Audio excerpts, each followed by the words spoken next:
On July 4, 1946, over 20,000 people gathered in Gdańsk to witness a public execution unlike any other. High on Biskupia Górka Hill, 5 women were brought to massive gallows built specifically for this moment. These women were SS guards from Stutthof concentration camp. They'd been convicted of crimes against humanity. They were among the most brutal female overseers in the Nazi system. The Polish Special Criminal Court wanted the world to see this. But why? Why were these women singled out for such a brutal public end when thousands of other Nazi perpetrators faced trial behind closed doors? The answer lies in what happened inside Stutthof between 1939 and 1945, and it's darker than most people realize. Before we get into this, if you're interested in untold stories from history, hit that subscribe button to support the channel.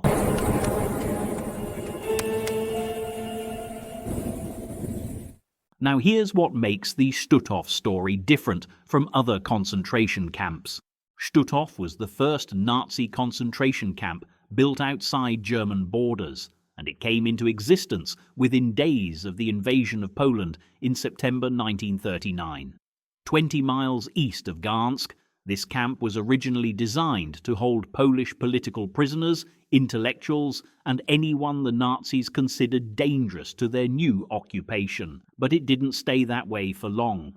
The camp expanded massively in 1943 and 1944, adding electrified fences, a women's section, and something that would become infamous: a dedicated staff of female guards recruited specifically to oversee female prisoners.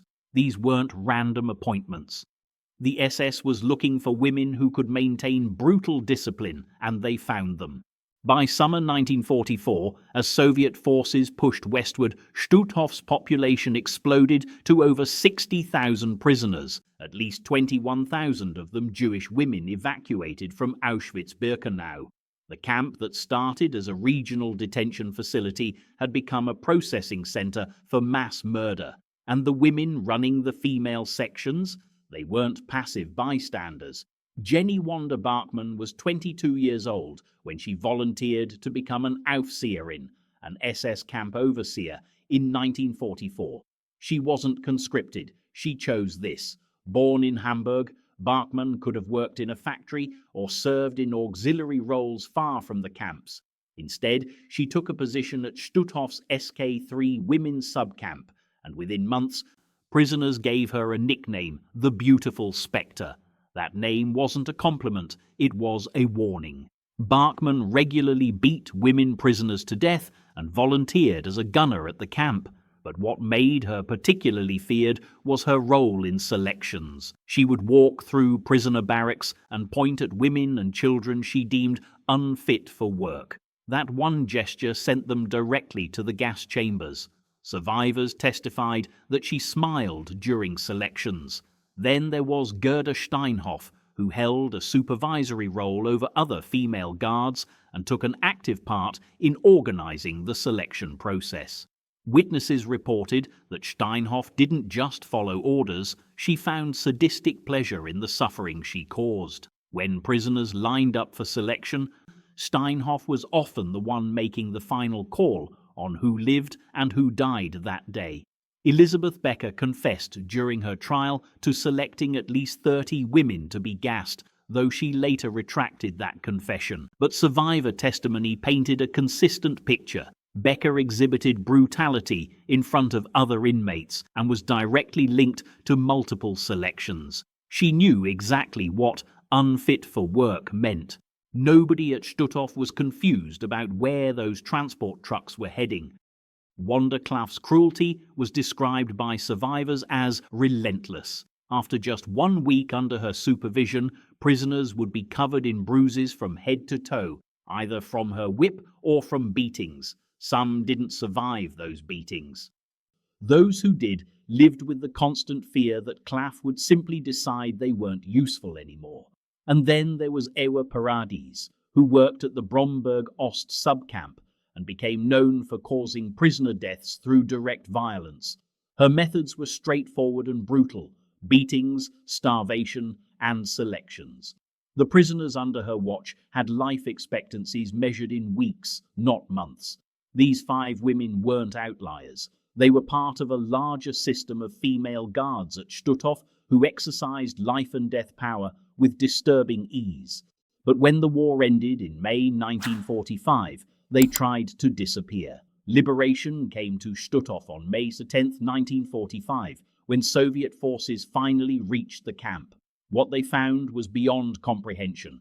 Tens of thousands dead bodies, survivors barely clinging to life, and mass graves scattered throughout the surrounding forests. An estimated 85,000 people died at Stutthof, and during the death marches that preceded liberation, the female guards scattered. Barkmann fled to Gdańsk and tried to blend into the civilian population. She was arrested at a train station in May 1945, trying to leave the city. The others were rounded up in similar fashion over the following weeks. Former prisoners recognized them, pointed them out, and Polish authorities moved quickly. By April 1946, the Polish Special Criminal Court in Gdańsk had assembled its case. This wasn't going to be a Nuremberg-style trial with international judges and lengthy proceedings. This was Poland, the country that suffered more than almost any other under Nazi occupation, putting the people who tortured and murdered its citizens on trial.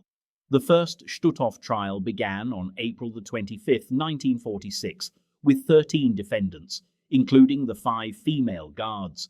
The prosecution presented survivor testimony camp records and physical evidence of the atrocities committed inside the barbed wire.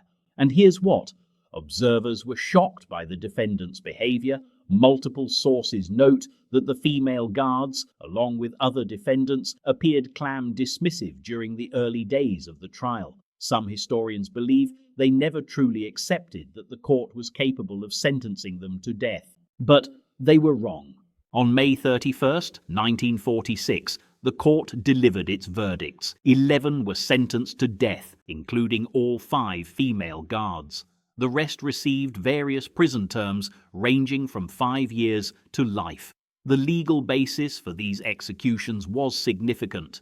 These women weren't being executed as prisoners of war. They were tried under Polish law for murder, torture, and crimes against humanity committed on Polish soil. The court established the principle of individual responsibility, that following orders wasn't a defense for participating in systematic mass murder. But the court went further. The executions would not happen quietly in a prison courtyard. They would be public, and they would happen on Biskupia Górka Hill, a site overlooking Gdańsk, where the entire city could witness what happened to those who committed such crimes. Poland had been devastated by 6 years of Nazi occupation. The public execution was about justice being seen by survivors and sending a message that would echo across post-war Europe. July 4, 1946. The execution day arrived exactly 1 month after sentencing. Construction crews had built enormous gallows on Biskupia Górka Hill, large enough to accommodate 11 people at once. This wasn't standard execution equipment. This was designed for mass viewing. By morning, over 20,000 people had gathered to witness the executions. Former Stutthof prisoners volunteered to serve as executioners. The method chosen was the short drop hanging. It wasn't a quick end.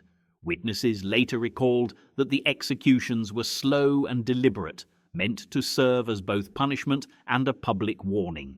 The 5 women were executed first. When they were placed on trucks, nooses secured around their necks, and then the trucks drove forward. Jenny-Wanda Barkmann was 24 years old. After her conviction, she had declared, "Life is indeed a pleasure, and pleasures are usually short." Those were among her last recorded words. Ewa Paradies was the last woman to hang. The 6 male defendants were executed immediately after on adjacent gallows. When it was finished, all 11 bodies were left hanging in full view of the witnesses who had come to see justice carried out. So why did Poland choose public execution? Poland had 3 deliberate reasons for making these executions public. First, there was legal precedent. Poland was asserting its right to prosecute crimes committed on its territory under its own legal system. The Nuremberg trials were still ongoing, and the public execution demonstrated Polish sovereignty in administering justice. Second, there was the social function.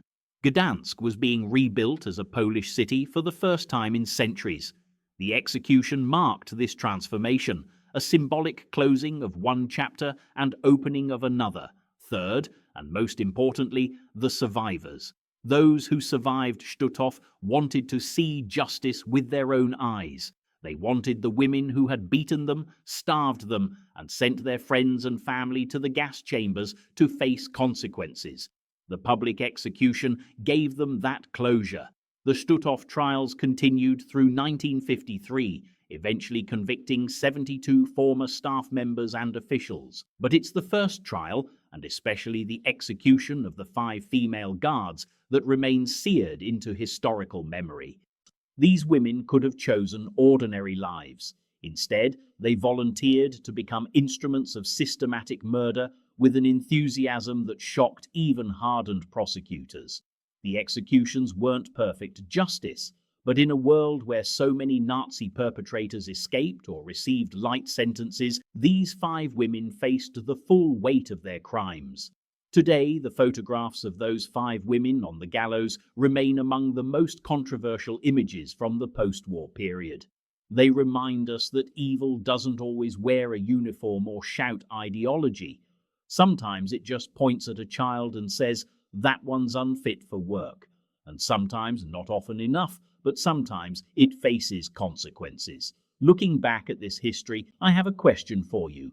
Do you think public executions like this provided real justice for the survivors?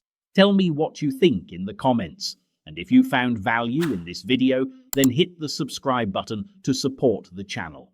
Because forgetting is the most dangerous outcome of all.